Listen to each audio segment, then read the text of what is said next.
Praise the Lord, everybody. Good morning and welcome to the Mount Horeb Sunday School on November the 16th.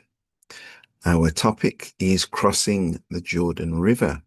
Got quite a few chapters to go through, but we will begin as always in prayer. Our Father, we thank you for your love and mercies towards us today. Thank you for blessing us to be alive and in Sunday school today. I pray that everybody that watches and Lord takes part will be blessed, will receive something that will benefit their soul, benefit their life. It will help us, God, that we can live the way you want us to live, think the way you want us to think, and do what you want us to do. Bless us now, we pray, in Jesus' name. Amen. Greetings to our Pastor Bishop Andrew Landell and Evangelist Coronet Landell, and greetings to Minister Pauline Forbes, all the saints of Mount Horeb, and any and everybody that will watch in the future. Our lesson is Joshua chapters 1 through to 6, and the focus verses are from Joshua chapter 1 verses 5 through to 7, and they read as follows. There shall not any man be able to stand before thee all the days of thy life. As I was with Moses, so I will be with thee. I will not fail thee, nor forsake thee.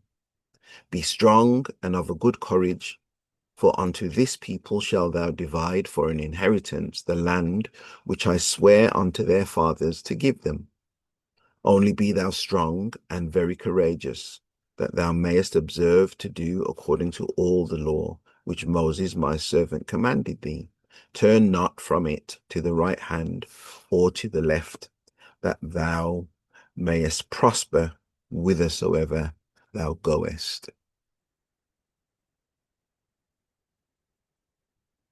Then we have the truth about covenant. God walks in covenant with those who reverently fear him. So God walks in covenant. If we're to walk in covenant, then we're going to need to keep the covenant. And the keeping of the covenant is something that David in the Psalm speaks about quite often.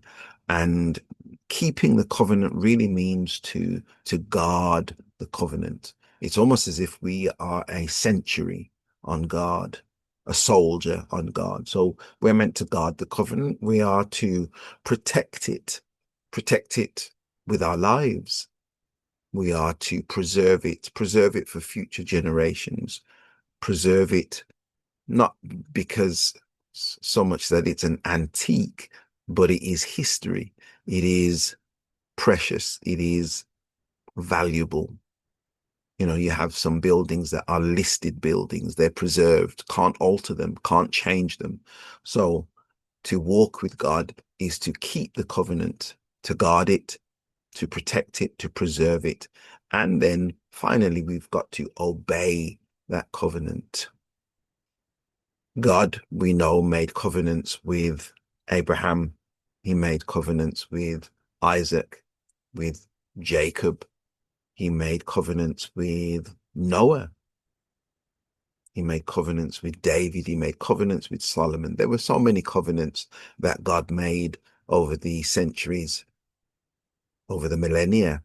And really what the amazing thing is that God knew that we would break those covenants, but yet still he continued to make those covenants.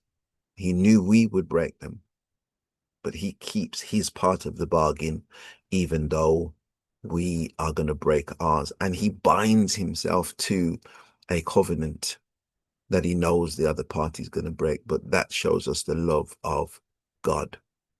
And so God walks in covenant with those of us that fear him and reverently fear him. There are many that will try their best to keep the covenants, and God is faithful on his part, even though many times we're not faithful on our part.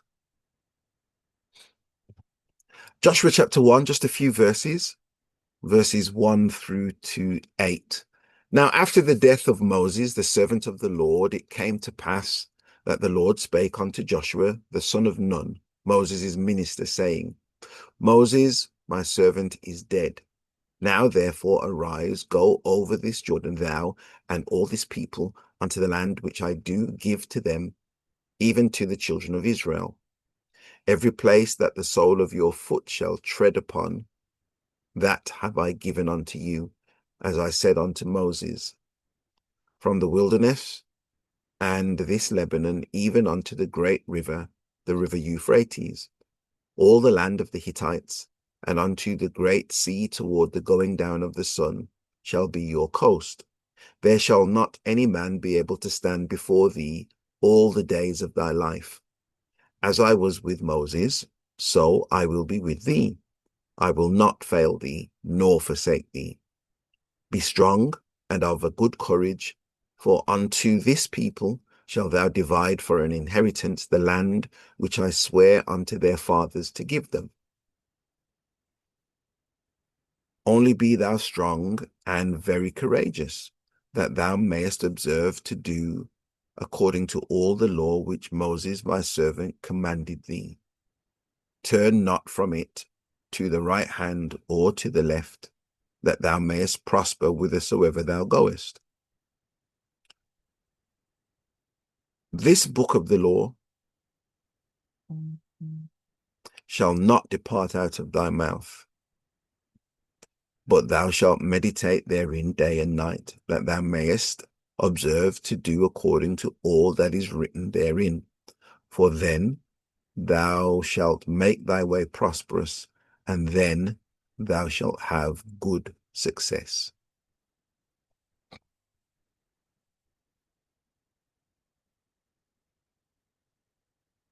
Well, Moses has died and has been buried by the angels of God. Joshua now is to take control, and he is to take the children of Israel into the promised land. Now, they're going to cross in a few days' time. The Reubenites, the Gadites, and half of the tribe of Manasseh are going to take possession of the land east of the Jordan. If you're looking at the map here now, we can see this is the Jordan River coming down here. And in our compass points, we've got north, east, south, and west. So at the moment, Israel are here, and they're going to cross over to go into the land of promise. But the Reubenites, the Gadites, and half the tribe of Manasseh, because they've got lots of cattle, they want to dwell here. They say, can we stay here? And they've already previously asked Moses about this. And Moses says, yeah, that's fine. You can stay there, but you've just got to remember that you have to come over and fight, because this is the land that the Lord has promised us, this bit here. So if you stay here, the Lord isn't going to be pleased with you, because you've got to come and clear out the inhabitants from this portion of the land.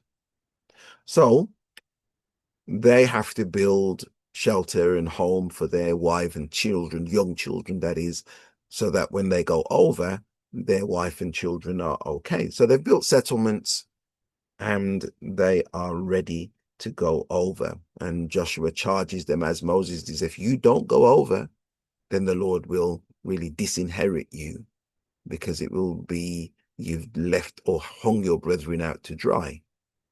And that's not going to be any good. So they've got to cross over and fight with the rest of their brethren.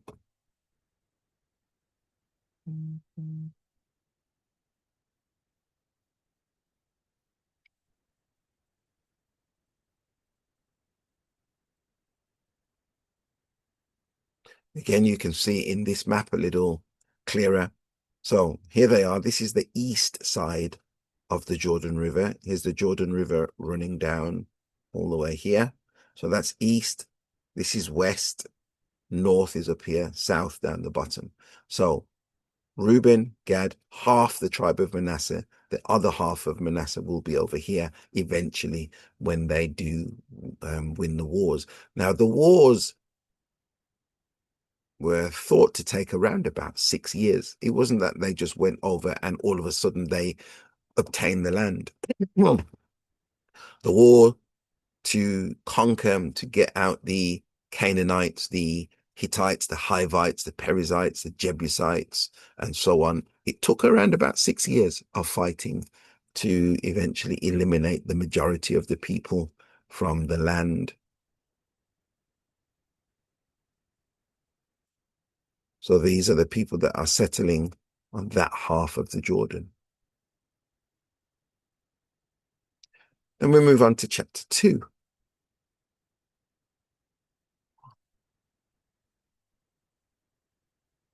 And we'll subheading this Rahab and the spies. I'll only read a few verses again. And Joshua the son of Nun sent out of Shittim 2 men to spy secretly, saying, Go view the land, even Jericho. And they went and came into an harlot's house named Rahab, and lodged there. And it was told the king of Jericho, saying, Behold, there came men in hither tonight of the children of Israel to search out the country. Verse 3. And the king of Jericho sent unto Rahab, saying, Bring forth the men that are come to thee, which are entered into thine house, for they be come to search out all the country. And the woman took the 2 men, and hid them, and said thus, There came men unto me, but I wist not where they were.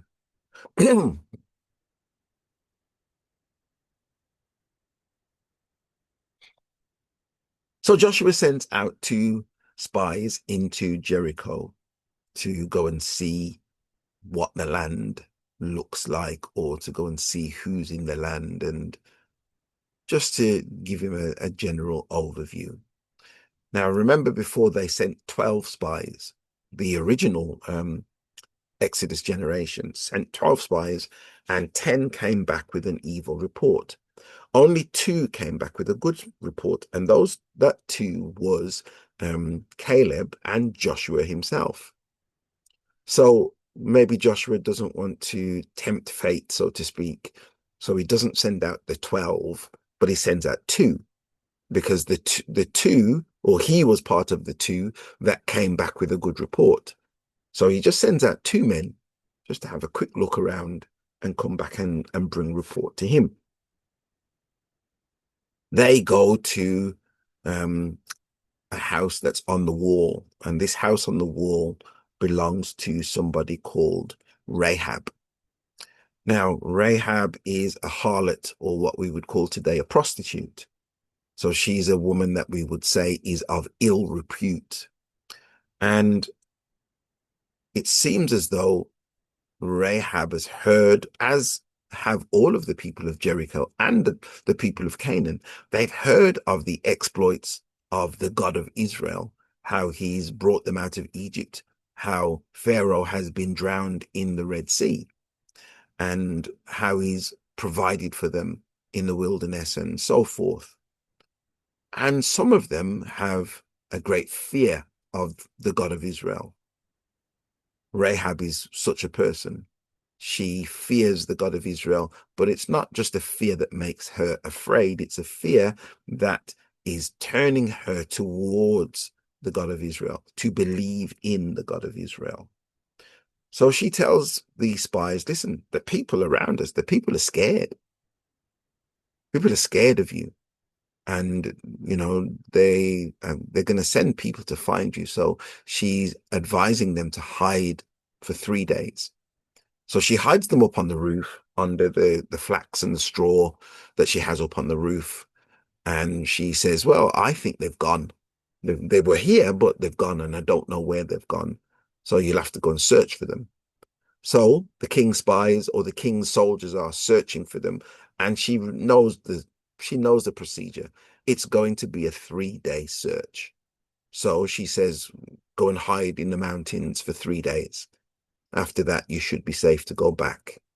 So The men, they go and hide for 3 days, and then they go back and give Joshua the report. But Rahab asks for mercy because she realizes they've come to attack. They have come to spy out the land because there is an attack that's imminent.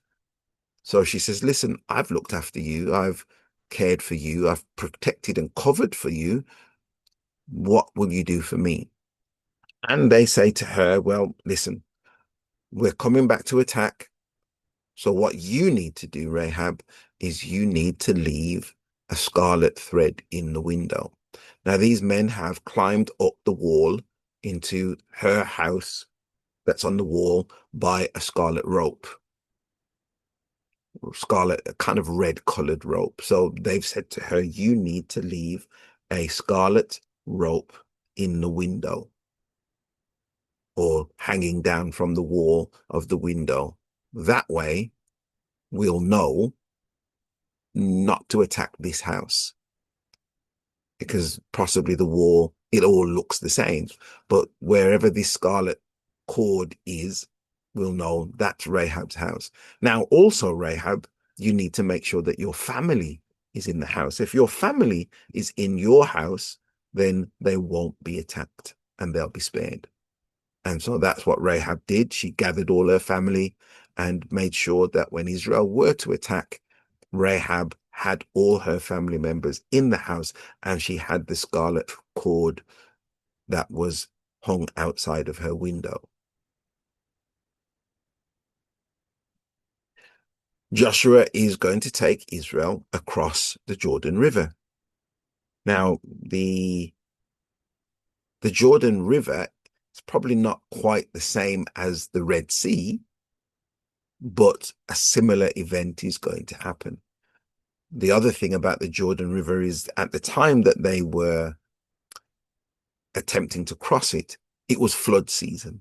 So the Jordan was going to be full and overflowing. Now, the generation that crossed the Red Sea, most of them have died in the wilderness. They've been in the wilderness 40 years wandering, and most of them have died. There will be some that by now maybe in their 50s, because it was those that were 20 years of age and above, they died. So those were the adults. So if you were 20 years old and above, for the males anyway, you were of fighting age and you had to go and fight if there was a war. If you were under 20 years of age, you didn't need to fight. And those people that were under 20 years of age, they didn't die in the wilderness. They were spared because they were counted as children. They weren't counted quite as adults yet. So they didn't take the responsibility of the unbelief of the majority of the nation. So if we add 40 years onto somebody that was, say, 18 or 19, there may be people here that are 58, 59 years of age that are ready to cross and go into the land of Canaan. Remember Joshua now. Joshua is going to be a much older man, but he's still ready and able to fight. Caleb is going to be a much older man, but he's still ready and able to fight. Now, the issue now is that the priests who have the ark, and here they are, here's the priests. They will be from the tribe of Kohath, because they had to carry the tabernacle furniture, the ark. Notice the ark is covered because you can't look at the ark. This is the throne of God, contains the mercy seat, contains the cherubim with the wings that are spread out towards the mercy seat.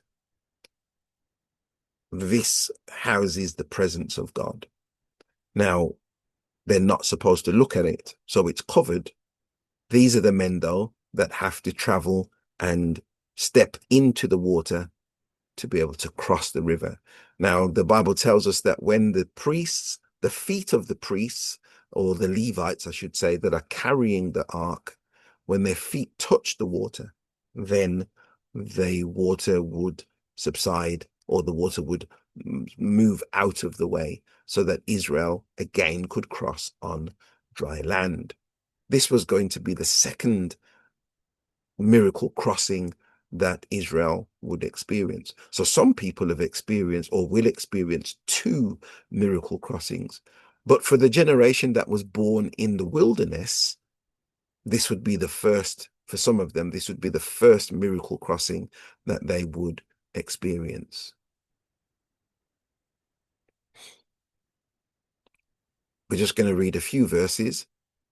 Behold, this is from verse 11. Behold, the ark of the covenant of the Lord of all the earth passeth over before you into Jordan. Now, therefore, take you 12 men out of the tribes of Israel, out of every man a tribe.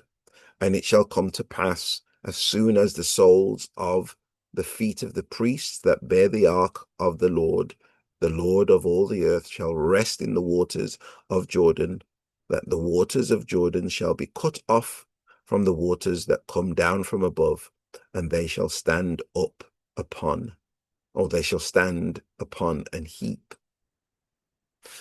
So the priests are taking out or taking the ark, and they step into the water. And as they step into the water will just kind of part. And again, Israel walk through on dry ground. And you can see by the images here, trying to show us that the water that's flowing down, and it's going to stop, and it's going to pile up in a heap, make a pathway so that Israel can pass through. This is very similar to what happened when they were at the Red Sea. Moses stretched out his rod at that time, but in this case, they have the presence of God, or the symbol of the presence of God, with them in the Ark of the Covenant. And so when the men that are holding the ark walk out, then the water moves out of their way. The ark had to go before the children of Israel, and they were told to leave a distance of around about 2,000 cubits, which is about 914 meters, or roughly 1,000 yards, so that the ark would go in front first, and then the people would come afterwards. Everyone could see the ark and know where they were supposed to follow. Now, the ark, the people in the ark were then told to wait in the middle while everybody passes through. So it's almost as if the presence of God in the ark would hold the waters back, and everybody would cross through on dry land. Very similar to what their parents did when they were crossing the Red Sea.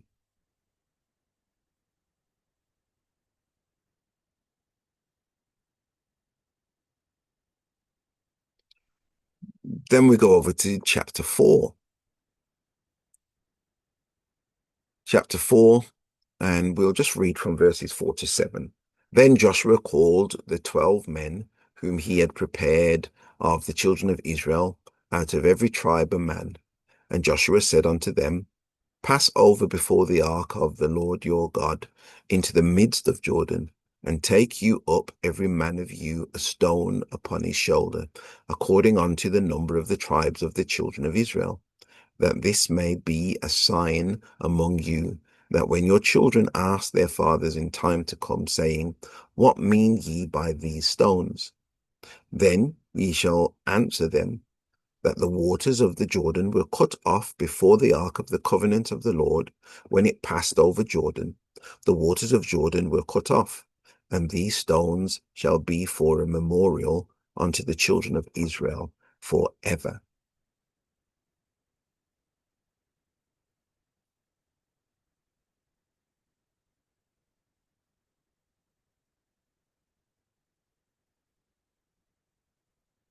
So there were to be 12 stones that were to memorialize the crossing of the River Jordan. And remember, they crossed it in flood stage. So it wasn't that it was shallow. It wasn't that it was, there wasn't much water in there, but the water would have been full and overflowing. So the Levites were to stay in the riverbed, which was now dry, so that the nation could pass through. And there were specially selected men that would come and take a stone each. So they're each going to come and they're going to take a stone, and these stones they're going to put up now on the other side, on the west of the Jordan. And these are going to be stones for memorial. And so the idea would be that their children would ask them and say, well, what are these stones for? And they would be told or they would recount the story of the crossing of the Jordan River. Now, on top of that, we're told that in verse 14, on that day, the Lord magnified Joshua in the sight of all Israel, and they feared him. That fear really speaks of reverence, respected, as they feared Moses all the days of his life. So up until now, maybe there hasn't been that same respect for Joshua as there was for Moses. Moses, remember, did the miracles and the signs in Egypt. He also helped them cross the Red Sea. Yes, it was God's doing, but Moses was the instrument that God used. And then there was the manna in the wilderness. There was the quail and the water from the rock and so forth. So Moses was respected totally by the people of Israel, which is possibly why the angels had to bury him, because maybe the children of Israel would have began to worship Moses or do something that they shouldn't have done. But now Joshua, because he is now working to the same level almost as Moses here, Joshua gets the respect. He gets the reverence due to him as the leader of the people of Israel.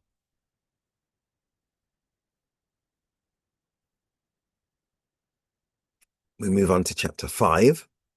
And chapter 5, just a few verses. And it came to pass when all the kings of the Amorites, which were on the side of Jordan westward, and all the kings of the Canaanites, which were by the sea, heard that the Lord had dried up the waters of Jordan from before the children of Israel, until we were passed over, that their heart melted. Neither was there spirit in them any more, because of the children of Israel. At that time the Lord said unto Joshua, make these sharp knives, and circumcise again the children of Israel the second time. And Joshua made him sharp knives, and circumcised the children of Israel at the hill of the foreskins. And this is the cause why Joshua did circumcise all the people that came out of Egypt that were males, even all the men of war, died in the wilderness by the way, after they came out of Egypt. Now all the people that came out were circumcised, but all the people that were born in the wilderness by the way, as they came forth out of Egypt, them they had not circumcised. For the children of Israel walked 40 years in the wilderness, till all the people that were men of war, which came out of Egypt, were consumed, because they obeyed not the voice of the Lord, unto whom the Lord sware that he would not shew them the land, which the Lord swore unto, or swear unto their fathers, that he would give us, a land that flowed with milk and honey. So, the news of Israel's progress is traveling to the inhabitants of the land, the Canaanites, the Amorites, the Perizzites, the Hivites, the Jebusites. They're all hearing Israel have crossed over Jordan. How did that happen? They possibly thought that they were safe. You couldn't mistake the 2 million plus people on the other side of the Jordan River. But it would be, well, maybe they have to build boats. And if they've got to build boats, they've got time before they can get enough people across. That would be a challenge.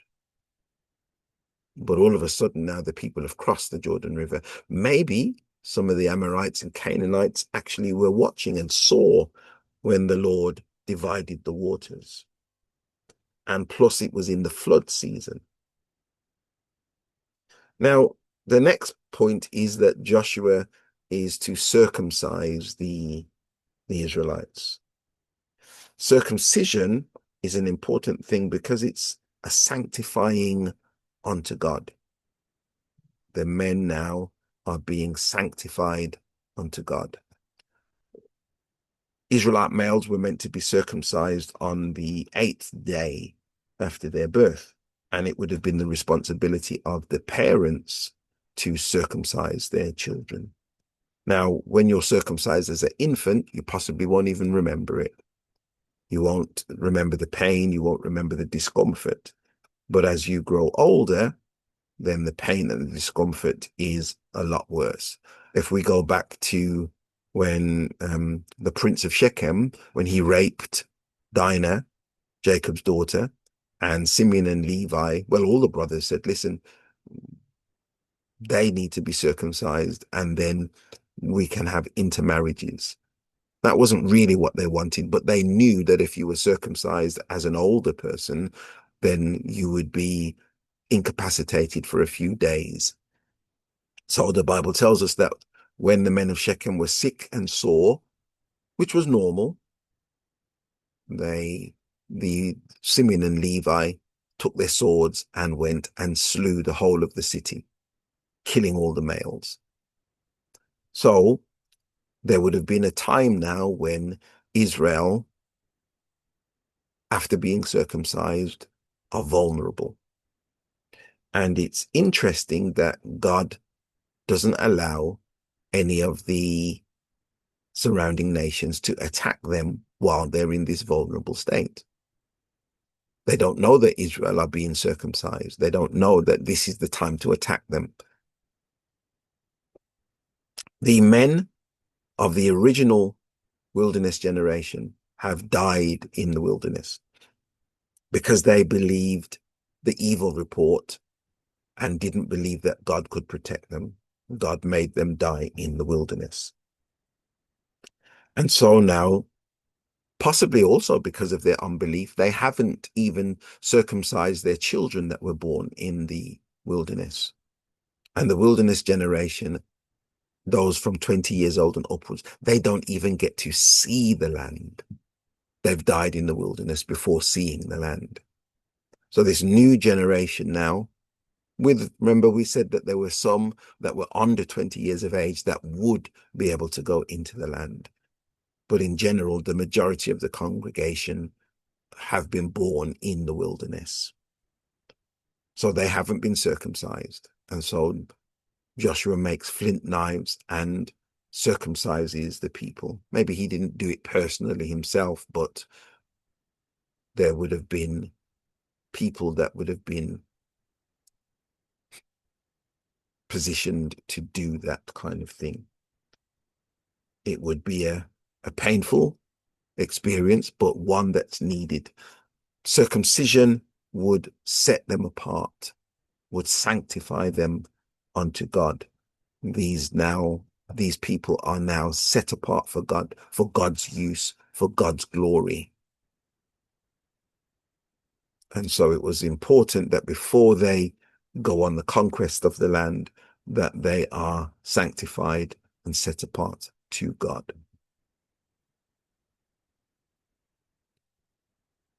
Chapter 5, verses 10 to 12. And the children of Israel encamped at Gilgal and kept the Passover on the 14th day of the month at even in the plains of Jericho. And they did eat of the old corn of the land on the morrow after the Passover, unleavened cakes and parched corn on the self same day. And the manna ceased on the morrow after they had eaten of the old corn of the land. Neither had the children of Israel manna any more, but they did eat of the fruit of the land of Canaan that year. So it looks as though that they are around about the time of the month Nisan, or Abib, which again is roughly March stroke April, because we're hearing of the Passover. So they kept the Passover on the 14th day of the month. And so they've commemorated their time coming out of Egypt. And after this, they don't eat manna anymore because they're now in Canaan. So this is the land that the Lord said is flowing with milk and honey, really meaning that it's a prosperous, fruitful land. So they don't need to eat manna. God doesn't need to provide manna from heaven anymore. They can eat now of the fruit of the land. And then there's an experience that Joshua has. Verse 13 of chapter 5, and it came to pass when Joshua was by Jericho that he lifted up his eyes and looked, and behold, there stood a man over against him with his sword drawn in his hand. And Joshua went unto him and said unto him, Art thou for us, or for our adversaries? And he said, Nay, but as the captain of the host of the Lord am I now come. And Joshua fell on his face to the earth, and did worship, and said unto him, What saith my Lord unto his servant?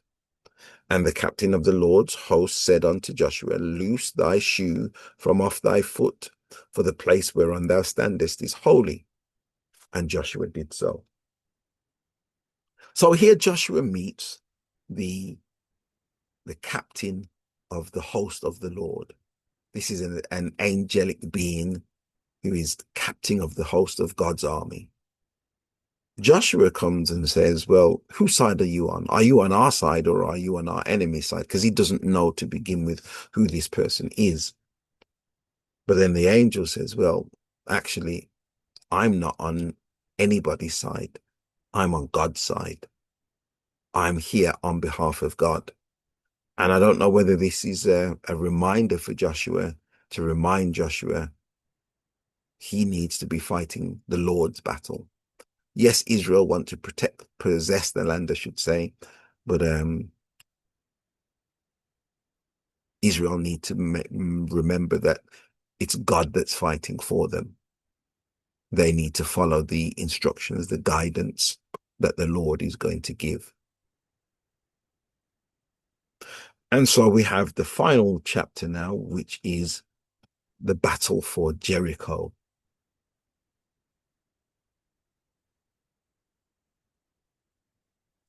And just a few verses. Now Jericho was straitly shut up, or tightly shut up, because of the children of Israel. None went out and none came in. And the Lord said unto Joshua, See, I have given into thine hand Jericho, and the king thereof, and the mighty men of valor. And ye shall compass the city, all ye men of war, and go round about the city once. Thus shalt thou do 6 days. And 7 priests shall bear before the ark 7 trumpets of ram's horns. And the 7th day ye shall compass the city 7 times, and the priests shall blow with the trumpets.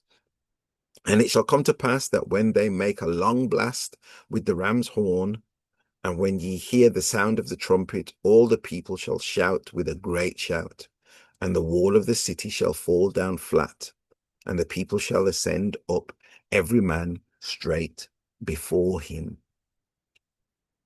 So God lets Joshua know that he has given Jericho into his hand.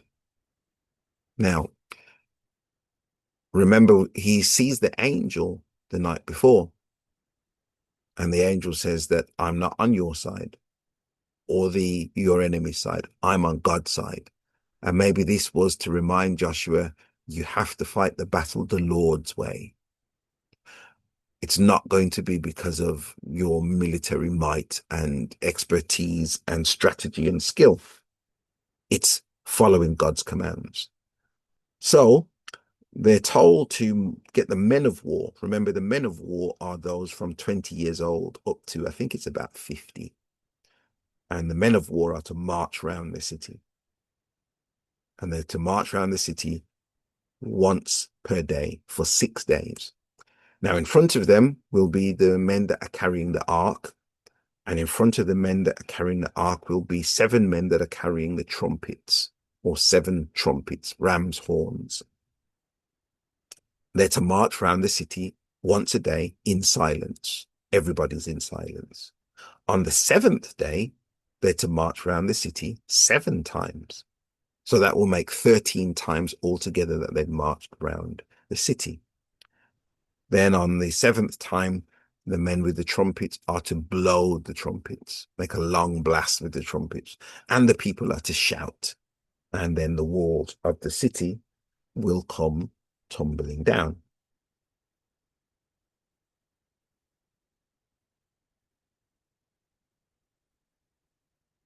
So you have the men with the trumpets,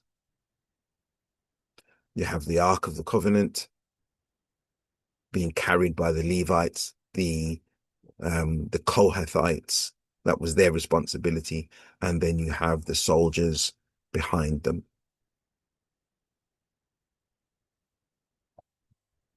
Jericho was an important city.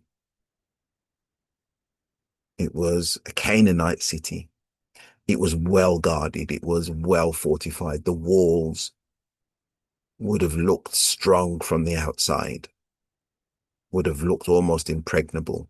Again, you'd have probably had people on the walls, archers on the walls, spearmen on the walls. So they possibly wouldn't have been this close to the city. But this is just an artist's impression, because the archers would have been able to shoot arrows at them from that distance.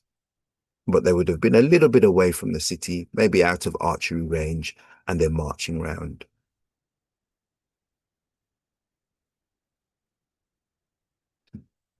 This is one of the major cities of Canaan. If Israel capture this, then it will put the others on notice that Israel mean business. So then you have also the Lord gives them a warning to say, the spoils of war for this city you can't touch. This is the first city that they attack.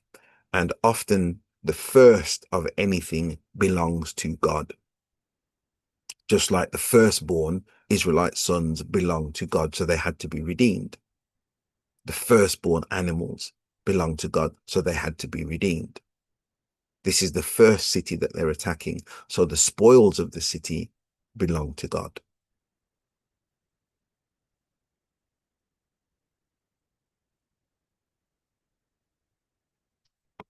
So the people have followed the instructions, and you have to follow God's instructions to the letter.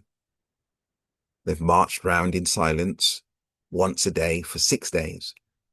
And then on the 7th day, they've marched round 7 times.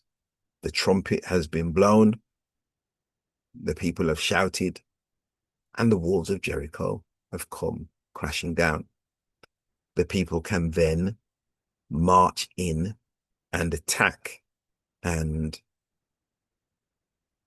kill the inhabitants. They're told to wipe them out. So remember, these are evil people.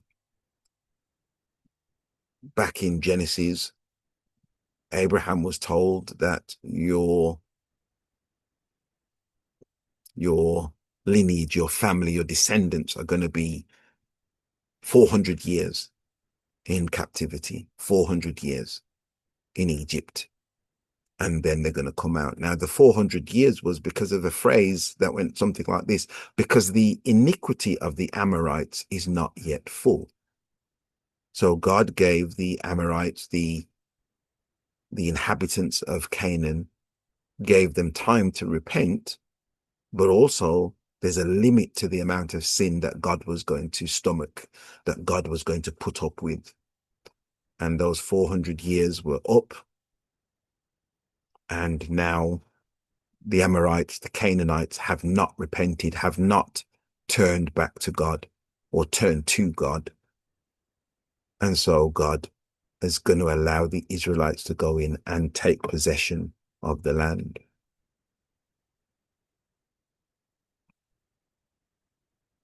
Israel, though, have to remember their promise to Rahab. Rahab has gathered her family into her home. She has put the scarlet thread hanging from her window. So Israel know when we attack, we don't attack this house. That's the symbol, that's the signal or the sign. That's a safe house. And Rahab actually becomes quite important. Rahab is mentioned in the genealogy of David, king of Israel. Rahab is also mentioned in the genealogy of Jesus Christ. So from dubious beginnings, dubious practices, we find that Rahab now changes her allegiance. She believes in the God of Israel. She becomes then a worshipper of the God of Israel. She marries an Israelite. And so her sons produce other sons that eventually she is given a highly exalted honor. And I think there are only a couple of women that are mentioned in the genealogy of Christ. And Rahab is one of those. So we thank God for his blessings this morning. And it reminds us that no matter who we are, no matter where we are coming from, no matter how bad our situation may be or may seem, God can make something of us. God can make something good of our lives. So I pray this morning that if there's anybody that's listening or watching and you haven't yet given your life to Christ and you think that I'm too bad, things have gone too far, that's not true. Rahab was a prostitute, was a woman that we would say was of ill repute. But God changed her life. Would you believe it that the God of glory had a prostitute in his lineage, in his line of family members? And there was no shame in it. She's right there in the Bible when we read Matthew chapter 1, and we see that God can save anybody. We just got to put our trust in him. God bless you in Jesus' name.